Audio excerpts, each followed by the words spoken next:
Waaleykum sama gars, j'espère que vous allez bien. Président Bassirou Diomaye Diakhar Faye démb jàkkaarloo nag ñi nga xam ne ñoom ñoo tënk rapport yi ñu waxtaane woon ci kennal justice ba yoonu état du ci dugg indi ko mu ne rapport boobu du dugg ci ay tiroir di nelaw moom président de la république nee na defuma wenn pexe ngir ñëw ci bopp réew mi te duma def wenn pexe it ngir sax fi waaw rapport bi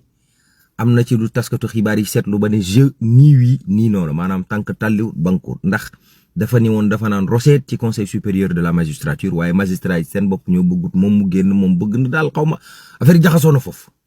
Abdou Mbow daal ne 100 jours yi fi Pastef def sans faille dara lu baax defuñ ko fi Fouras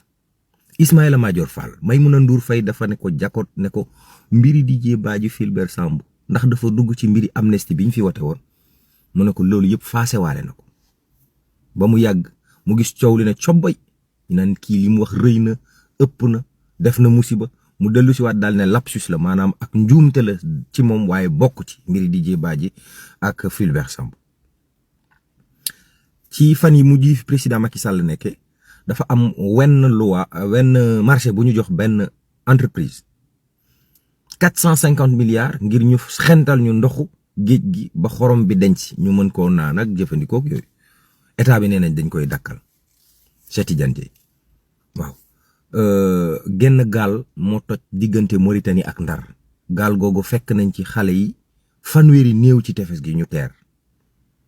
fanweeri nit ñuy dund it gis nañ leen ci waaye ñoom ñii dund nee nañ gisuñ ci 100 personnes procureur bu Louga nee na jàppagum nañ 7 personnes ci xale bi ñu fi filmé woon TikTok solol ko beccoog yooyu genre problème yooyu mu nga continuer di am musiba naaru laay ca jëppal waa ji dafa jàpp yaay ji di ko menace de mort ba yaay ji porté ko plainte tëkku sa ndey